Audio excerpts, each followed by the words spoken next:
দেশের রাজনীতিতে আবারও আলোচনার কেন্দ্রবিন্দুতে উঠে এসেছে সাবেক প্রধানমন্ত্রী শেখ হাসিনা। অনেকদিন ধরেই মানুষের মনে একটি প্রশ্ন, তিনি কবে দেশে ফিরবেন?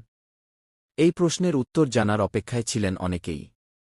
অবশেষে এ বিষয়ে কথা বলেছেন রাষ্ট্রপতি মোহাম্মদ শাহবাজ ছাপ্রু। রাষ্ট্রপতির সাম্প্রতিক বক্তব্যের পর নতুন করে আলোচনা শুরু হয়েছে। তিনি বলেন, শেখ হাসিনার দেশে ফেরার বিষয়টি পুরোপুরি আইনি ও কূটনৈতিক প্রক্রিয়ার উপর নির্ভর করছে। বিষয়টি নিয়ে সংশ্লিষ্ট কর্তৃপক্ষ কাজ করছে এবং সবকিছু নিয়ম অনুযায়ী এগোবে।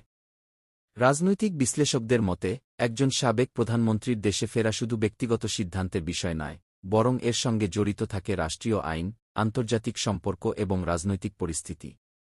তাই বিষয়টি নিয়ে ধাপে ধাপে সিদ্ধান্ত নেওয়া হয়। রাষ্ট্রপতির বক্তব্যে আরও ইঙ্গিত পাওয়া যায় যে, সব প্রক্রিয়া সম্পন্ন হলে শেখ হাসিনার দেশে ফেরার পথ পরিষ্কার হতে পারে। তবে তিনি নির্দিষ্ট কোনো তারিখ উল্লেখ করেননি। এতে বোঝা যায় বিষয়টি এখনও প্রক্রিয়াধীন। এদিকে শেখ হাসিনার সমর্থকরাও তার দেশে ফেরার অপেক্ষায় রয়েছেন। তারা আশা করছেন, সব আইনি প্রক্রিয়া শেষ হলে তিনি আবারও দেশে ফিরবেন এবং জনগণের সঙ্গে দেখা করবেন।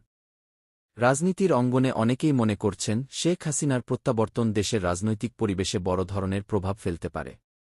কারণ দীর্ঘদিন ধরে তিনি বাংলাদেশের রাজনীতির একটি গুরুত্বপূর্ণ ব্যক্তিত্ব।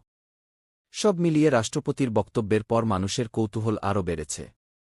এখন সবার নজর, কবে সেই দিন আসবে যখন শেখ হাসিনা আবার বাংলাদেশের মাটিতে পা রাখবেন। ভিডিওটি শেষ পর্যন্ত দেখুন।